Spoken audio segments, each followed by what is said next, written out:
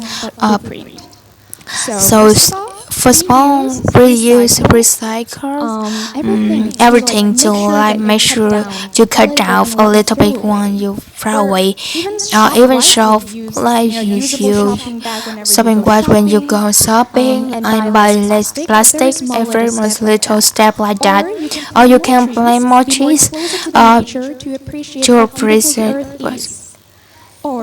Or you can also educate yourself and educate others. And I have been so thank you for friends to text me and Instagram picking up my vlog, reminding me of dangers of to use plastic when I drinking coffee.